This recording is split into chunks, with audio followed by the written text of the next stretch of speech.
Olá, pessoal. Bom, hoje eu quero apresentar para você uma aula com o que nós praticamos dentro da nossa pós-graduação em Nutrição Clínica Integrativa Funcional na Plenitude Educação, que é realizar um atendimento com uma visão sistêmica, com uma visão integrativa. O que mais eu vejo acontecendo é realmente o profissional enxergar apenas a ponta do iceberg, como, por exemplo, o paciente obeso, vamos ajustar aqui uma proposta alimentar com uma restrição calórica.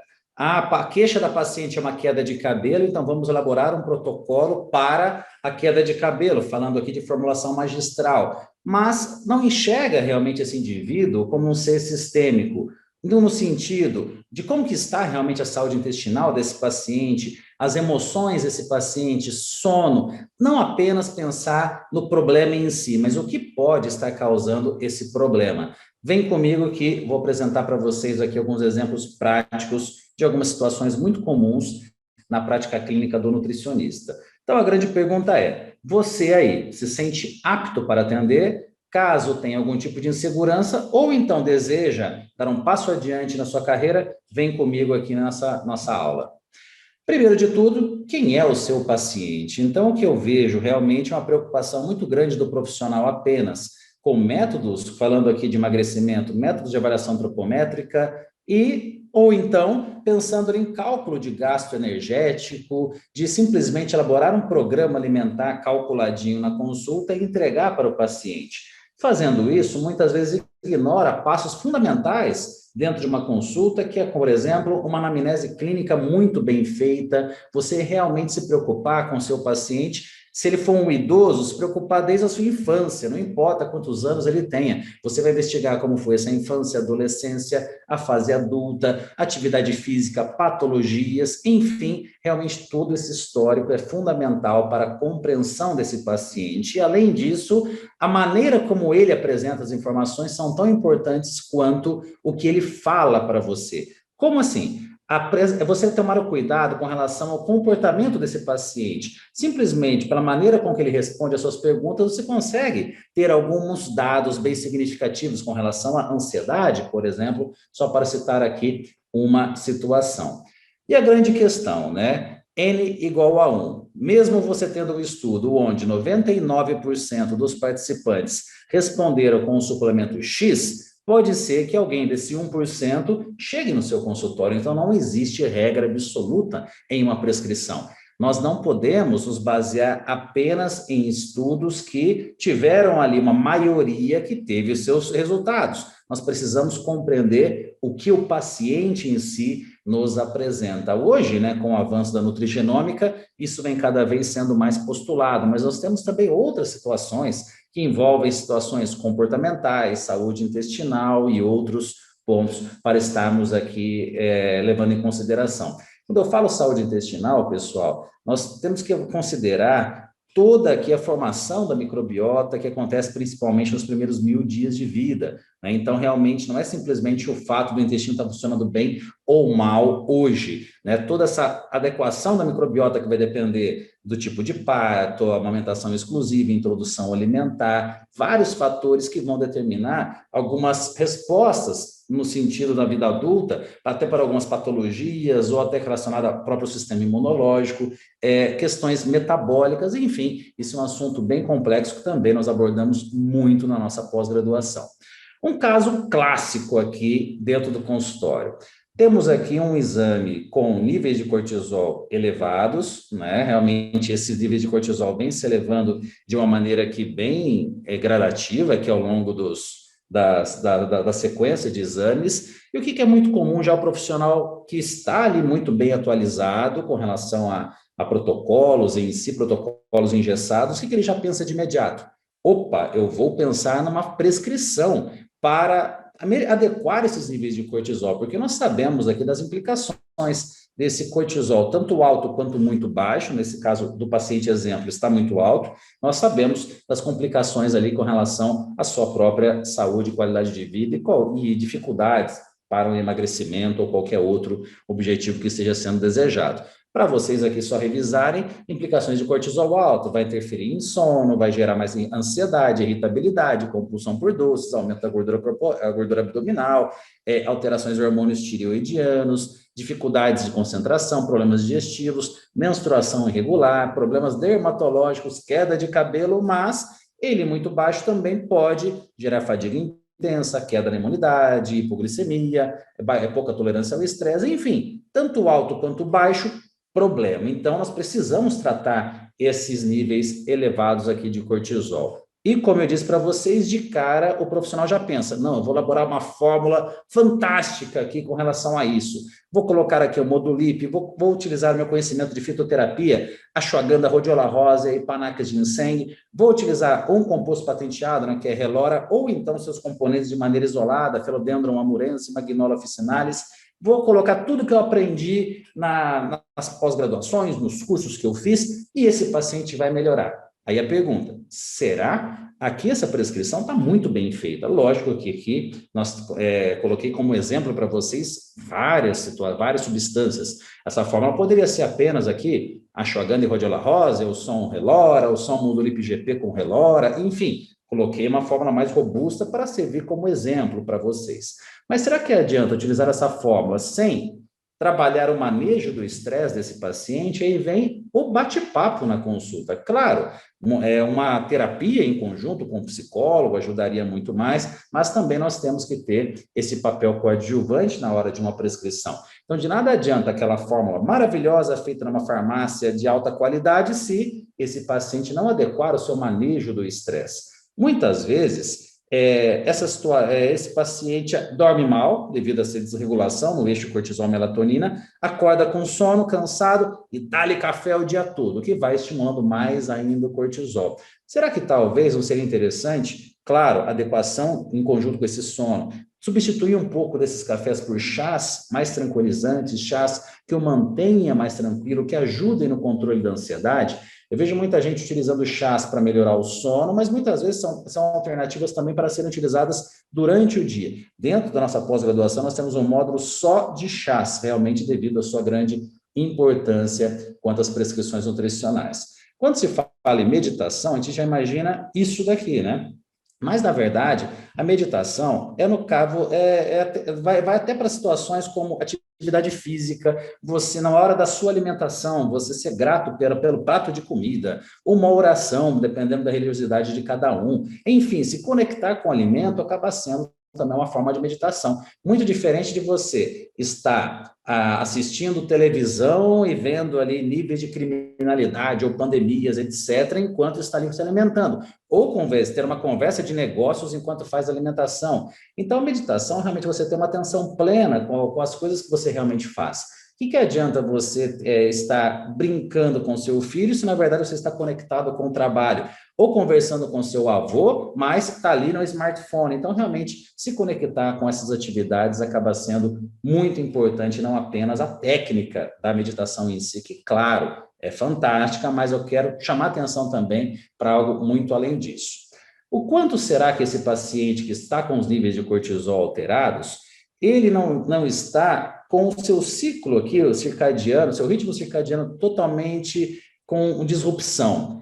E quanto que ele está respeitando desse nosso relógio biológico que funcionou para os seres humanos durante milhares de anos e nas últimas décadas vem tendo essa dificuldade, né? Nós temos que pensar que há pouco tempo atrás, falando de uma escala milenar, nós dormíamos a hora que o sol se punha e acordávamos a hora que o sol nascia. Hoje, com eletricidade, né, alguns um pouco mais de 100 anos, e principalmente hoje com a tecnologia de celulares, computadores, etc., nós estamos dormindo cada vez mais tarde e acordando, muitas vezes, ainda cedo. Né? Então, realmente, o sono vem tendo essa dificuldade, e com isso, uma cascata de problemas vão surgindo. Você faz atividade física? Ok, mas você faz essa atividade física cansado, depois de uma má noite de sono? Não é a mesma coisa, claro, se você tiver feito essa atividade física com uma maneira mais descansada. Então, isso daqui parece básico, mas, na verdade, é o grande ponto-chave dentro de uma consulta.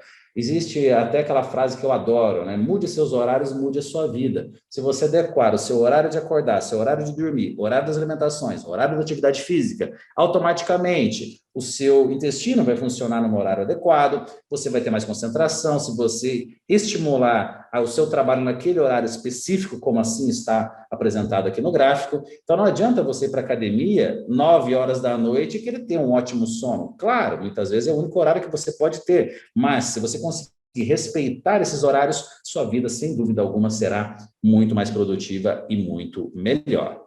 Então, muitas vezes, o problema daquele cortisol alto está na qualidade do sono. Pode ser, não é certeza, porque também pode ser o caso de um paciente que vem ali com estratégias de dieta totalmente inadequadas, com muita restrição calórica, uma restrição muito grande e desnecessária de carboidratos, e isso vai automaticamente aumentando os níveis de cortisol e decaindo os níveis de testosterona. Mas vamos aqui pensar se o problema realmente fosse o sono. Então, com o sono inadequado, claro, nós temos ali problemas com relação ao apetite, uma disrupção ali no nossa relação entre grelina e leptina, a nossa síntese proteica é prejudicada, a recuperação é prejudicada, modulação hormonal, assim como eu disse, cortisol sobe, testosterona desce. Então, claro, são inúmeros problemas de nível agudo e também de nível crônico quando a gente fala em uma noite de sono, várias noites de sonos aqui mal aproveitadas. E não respeitar realmente esse ciclo, né, de melatonina, cortisol, acaba sendo um grande problema. Cortisol é fundamental para a nossa saúde, fundamental para o nosso bem-estar. O problema é quando ele está desregulado. Então, aqui na melatonina, que é muito popular, principalmente pela suplementação de melatonina, mas a melatonina, na verdade, é um hormônio de produção natural no nosso organismo, cerca ali de 500 microgramas por dia, e no horário específico ela tem a sua síntese aqui aumentada, né? Então, por volta ali de 8 horas da noite até as 9 seria o horário que a gente deveria estar indo para a cama, porque é ali que nós temos um aumento da liberação de melatonina, tendo pico ali por volta de 2 horas da manhã. Então, se você vai para a cama 2 horas da manhã, tá tudo errado. Isso já é o primeiro ponto. Ah, mas quem trabalha à noite? Tá errado. Tá lógico, aí nós entramos em questões sociais. Mas nós precisamos ali, a princípio, ter uma ideia dessa necessidade ideal e, para quem trabalha à noite, ter ali essa noção que não está fazendo algo saudável a longo prazo e que, se possível, em algum momento da vida, mudar realmente essa questão. É muito difícil você alterar algumas situações da vida de todos nós. Muitas vezes a pessoa dorme hoje 1 hora da manhã, então, não dá para você orientá-la para começar a dormir às 9 a partir de amanhã. Então, que ela vá gradativamente dormindo cada vez mais cedo até chegar aqui em um nível adequado, nem que isso leve anos, mas é importante realmente essa visão. E quando for usar no suplemento, nós precisamos mudar as atitudes favoráveis para seu melhor aproveitamento. O que eu quero dizer com isso? Não adianta nada você elaborar uma prescrição para melhora da qualidade do sono do seu paciente, ou, como eu mostrei anteriormente, adequar os níveis de cortisol, se em paralelo você não fizer mudanças no estilo de vida. Como, por exemplo, falando aqui de sono, higiene do sono, evitar cafeína até 6 horas antes de dormir. Ah, mas eu tomo café e vou dormir e durmo bem. Você pode até pegar no sono, mas você está estimulando seus níveis de aumento dos níveis de cortisol durante a noite, o que vai atrapalhar a síntese de melatonina, são contrarregulatórios. Então, não é indicado. Celular antes de dormir, iluminação extrema, realmente aqui uma aromaterapia, principalmente lavanda, vai sendo muito bem estimulada, realmente funciona muito, com muitos estudos robustos apresentando benefícios. Temos outros chás, outras fontes de aromaterapia que podem ser utilizadas. Chás, temos ali mulungu, camomila, valeriana, melissa officinalis, passiflora, só para citar alguns. Meditação ali antes de dormir, não, como eu disse, não simplesmente às vezes ficar lá fazendo uma sessão de meditação, mas muitas vezes ouvir uma música relaxante que te traga boas lembranças, ler um livro agradável, alguma situação que te traga bem-estar e te relaxe para o sono, tá? Então, como eu disse, não adianta uma fórmula maravilhosa como essa, como eu vou apresentar para vocês, está muito bem elaborada, mas se não tiver isso aqui junto. Agora, se isso aqui estiver adequado, uma fórmula como essa pode dar um passinho adiante na melhora do sono, principalmente de maneira aguda. Depois, cronicamente, dá para, no caso, eliminar essa formulação e manter aqui apenas a higiene do sono em si, como eu apresentei para vocês. Mas alguns pontos aqui que eu quero chamar a atenção. Essa fórmula eu coloquei para estarmos discutindo, não vão dar um print e usar essa prescrição porque ela não está adequada, tá? No sentido aqui individual. Então, aspectos individuais. O magnésio, na sua suplementação, ele tem um efeito sedativo, sim. Mas, será que antes disso, o seu paciente ele tem deficiência de magnésio? Vale a pena essa suplementação? Ele ingere por meio de alimentos menos do que 80% de ingestão diária recomendada de magnésio? Se sim, pode ser interessante suplementar, e aí, no caso, você coloca antes de dormir. A Withania sonífera, né, que é a ashwagandha, ela tem ótimos aqui estudos apresentando melhora na qualidade do sono, mas um detalhe, o seu uso não é antes de dormir, você pode utilizá-la durante o dia. Então, ela auxilia na modulação de cortisol, que vai auxiliar na hora do sono ao aumento da liberação de melatonina, mas não na hora que você utiliza. Então, essa suplementação de Withania sonífera antes de dormir não está adequada. Por isso que eu digo para não darem um print, porque aqui é para discussão, não é uma regra. Melissa officinalis, valeriana, passiflora, mulungu pode ser utilizado na prescrição magistral, como eu coloco aqui, mas também podem ser utilizadas de uma forma base de chás. Então, muitas vezes pode ser mais barato e mais prático aqui para o seu paciente. Agora, outras substâncias, GABA, fenibut, que é um metabólito do GABA, em conjunto com teanine, pode ser também utilizado, e temos aqui estudos mostrando benefícios para a melhora aqui da indução do sono. Mas não adianta suplementar GABA se também esse paciente estiver com disbiose. Nós precisamos também trabalhar o intestino desse paciente para aqui ter a melhor ação possível da suplementação com GABA. A L-glicina é um aminoácido que pode aqui também estar auxiliando a melhora da qualidade desse sono. 5-HTP, né, 5-hidroxitriptofano, também pode ter aqui a sua ação para melhorar aqui a qualidade do sono. Eu, particularmente, gosto mais do 5-HTP para controle daquela vontade de doces, muitas vezes que acontece à noite, né? Então, eu gosto não de colocá-la antes de dormir, mas um pouco antes, para ajudar aquele paciente que tem uma ansiedade grande ali noturna. Mas lembrando também que boa parte dessa ansiedade, essa vontade de doces vem por uma disrupção de sono, horário de acordar, todo o estilo de vida em si, e não a gente usar fórmulas apenas como muleta. Então, aqui no caso, apenas um exemplo, a gente poderia usar aqui duas substâncias, poderia fazer GABA e teanina, ok, em conjunto com as outras situações, em conjunto com o chá, com esses componentes, às vezes não precisa de magnésio, às vezes o paciente precisa suplementar e você já vai colocar isso daqui à noite. Só um exemplo de inúmeras possibilidades de formulação magistral que poderia ser utilizada em conjunto com tudo isso daqui, pensando em melhora do sono para chegar no ajuste dos níveis de cortisol. Na nossa pós-graduação, nutrição clínica integrativa funcional, a gente trabalha muito aqui com formulação magistral, mas sempre dentro de uma visão sistêmica do indivíduo. É muito fácil enxergar só a ponta do iceberg e ignorar tudo que está por trás ali de várias dessas situações.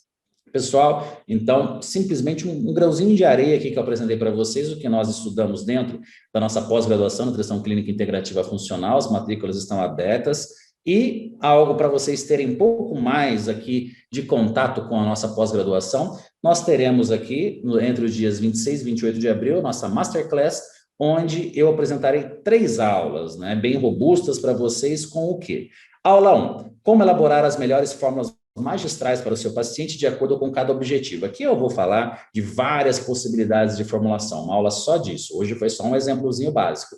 Aula 2, vamos falar sobre interpretação de exames laboratoriais, que eu vejo realmente uma grande dificuldade dos profissionais recém-formados ou com pouca experiência com relação à formulação magistral e também interpretação de exames laboratoriais. Então, decidi fazer 2 aulas, uma para cada tema, na nossa Masterclass. Aula 3, vamos falar aqui sobre carreira, gestão. Quero apresentar para vocês tudo o que eu fiz na minha carreira e que, lógico, muita coisa deu muito certo, mas eu quero apresentar para vocês os atalhos de toda a minha experiência, tudo que deu certo para mim e o que eu faria diferente para chegar muito mais longe do que eu cheguei até hoje. Ou seja, para você assistir essa aula vai ter total condição de chegar muito mais longe do que eu e demais colegas da minha geração chegaram. O objetivo é uma evolução contínua. Portanto, pessoal, assistam às nossas Masterclass, dia 26 a 28 de abril, e também estão convidados a serem alunos aqui da nossa pós-graduação de Nutrição Clínica Integrativa Funcional e realmente dar um passo adiante dentro da sua carreira. Obrigado, pessoal. Um abraço.